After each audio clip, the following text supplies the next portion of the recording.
Salut, c'est Maxence, bienvenue dans cette nouvelle vidéo. Donc aujourd'hui je suis toujours à Ouarzazate, je vais pas tarder à partir pour rentrer direction Marrakech. Donc j'ai passé quelques jours ici, c'était vraiment sympathique, j'espère que les dernières vidéos t'ont plu. Alors aujourd'hui on va parler d'un sujet qui revient assez souvent, c'est comment enchaîner la vie privée et les investissements immobiliers. Donc peut-être qu'actuellement tu as un travail, tu as une famille à t'occuper, et tu trouves pas forcément le temps de gérer aussi tout ce qui est investissement immobilier, que ce soit au niveau des formations, parce que voilà, l'idée c'est de se former aussi un minimum, mais au niveau aussi des recherches, des visites, des prises de rendez-vous, tout ça. Donc l'objectif de cette vidéo, c'est de te donner des pistes de réflexion qui te permettront d'essayer d'allier au maximum les investissements immobiliers et ta vie personnelle, parce que du coup voilà, et ta vie privée, ta vie personnelle, pour éviter en fait de passer trop de temps dans l'immobilier et du coup consacrer moins de temps à ta famille ou à tout ça. Donc voilà, c'est le but de cette vidéo et tout de suite on part en direction de Marrakech. C'est parti!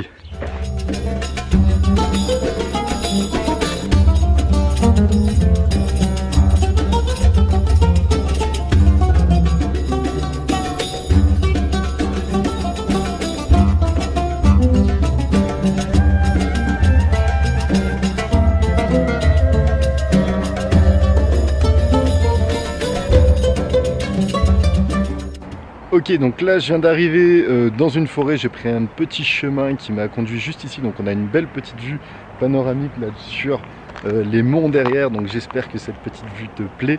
Donc premier axe de réflexion pour allier l'investissement immobilier à ta vie privée, c'est de te mettre un temps imparti du coup pour ta formation, pour tes recherches, pour tout ça, et pour éviter que ça empiète sur, enfin de le faire n'importe quand, à n'importe quelle heure, et que ça empiète un peu sur ta vie privée. Donc moi ce que je faisais, c'était que je me disais tous les matins par exemple, pendant mon petit déj, je me donnais 30 minutes pour analyser toutes les annonces immobilières, et le soir je me donnais 30 minutes pour apprendre un maximum d'informations du coup pour l'investissement immobilier, et ce qui me faisait 1 heure à peu près tous les jours de recherche. Et voilà, si on fait comme ça, si on arrive à se mettre du temps à partie, ça permet de maîtriser un petit peu le temps, le délai, et au moins on a vraiment une routine qui commence à s'instaurer, et ce sera beaucoup plus efficace. Parce que si jamais on le fait à n'importe quand, n'importe quelle heure, et qu'on commence quelque chose et après du coup voilà, il y a des choses de ta vie privée qui arrivent et que ça empiète dessus, ça va être compliqué à gérer. Donc moi ce que je te recommande, c'est vraiment de te dire ok, je vais mettre par exemple 30 minutes sur les recherches par jour et 30 minutes sur la formation tous les jours aussi par exemple. Et après pourquoi pas se dire pourquoi pas 1 heure par semaine ou 2 heures par semaine, aller faire un peu de prospection, aller frapper dans les agences immobilières. Mais voilà, l'objectif, l'état d'esprit à avoir, c'est vraiment de se dire ok, j'essaie de me mettre des créneaux à respecter qui me permettront du coup de pas trop empiéter sur ma vie privée tout en continuant à avancer.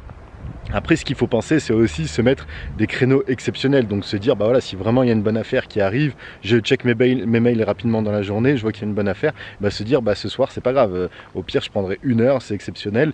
Mais vu que c'est une très bonne affaire et que je le sens bien, du coup, autant aller le visiter. Donc voilà, il faut réussir à jongler un petit peu avec tout ça. C'est pas facile au début, je te le conçois, mais il faut vraiment se faire le forcing en se disant, ok, je me fais 1 minute par jour quand tout va bien, et pourquoi pas, de temps en temps, checker, aller visiter des bonnes affaires si vraiment on ressent que c'est des bonnes affaires. Et c'est pour ça que c'est intéressant de vraiment poser beaucoup de questions et de bien analyser les annonces immobilières, c'est que ça vous évitera de passer du temps inutile dans les visites. Et voilà, lorsque vous voudrez visiter et faire des choses comme ça, si vous ne posez pas beaucoup de questions en avance et que vous ne connaissez pas trop de choses sur le bien, du coup peut-être que vous ferez des visites qui ne seront pas forcément qualitatives, alors qu'à l'inverse, si vous posez un maximum de questions au téléphone, et là vous pourrez vraiment filtrer avant et visiter uniquement ce qui vous intéresse. Donc voilà, ça c'est vraiment aussi stratégique. Donc bien faire des recherches stratégiques, bien filtrer au téléphone avant de visiter, et après du coup comme ça vous pourrez prévoir un petit créneau pour visiter. Donc voilà du coup pour ce qui était de cette ce tout premier axe de réflexion. Là je vais reprendre la route et je vais voir si je peux pas m'arrêter sur un autre petit spot sympathique. À tout de suite.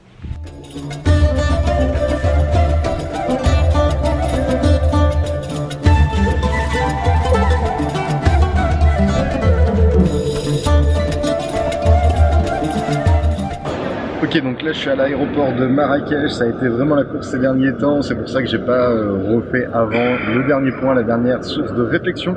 Donc cette dernière source de réflexion, c'est surtout d'analyser ce qui est important pour toi dans la vie, ce que tu veux faire passer en priorité, et c'est ce qui te permettra de faire tourner autour l'investissement immobilier ou autre. Donc si par exemple le plus important c'est d'être en couple et que t'as pas envie de passer trop de temps dans l'investissement immobilier, de t'y intéresser, de te former, pourquoi pas commencer à chercher un chasseur immobilier qui lui, du coup l'avantage c'est que tu utiliseras son temps, tu utiliseras son réseau et ça te fera économiser beaucoup de temps, beaucoup d'énergie et en plus comme ça tu pourras vraiment profiter de du coup ce qui est le plus cher pour toi si c'est par exemple ton couple, ta famille. À l'inverse, si voilà, ton objectif c'est vraiment de gagner un maximum d'argent, d'aller le plus vite, voilà, je te conseille très fortement de t'intéresser un maximum à l'immobilier et de passer des heures et des heures. Donc c'était un peu ce qui était mon cas au tout début, je voulais gagner un maximum d'argent avec l'immobilier et du coup voilà, c'est ce que j'ai fait, c'est que j'ai fait passer l'immobilier en priorité.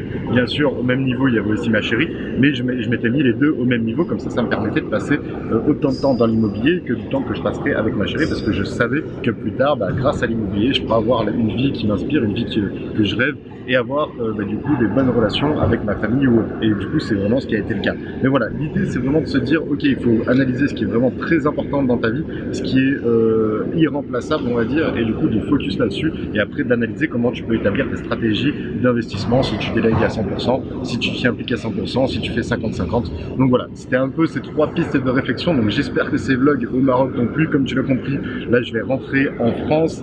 Je continuerai même en France à faire des vlogs parce que je fais beaucoup de visites immobilières, de visites de chantier en cours ou autres, et même des visites de chez certains participants. Donc n'hésite pas à me dire encore tes retours sur ces vlogs que j'ai débuté depuis Monaco du coup.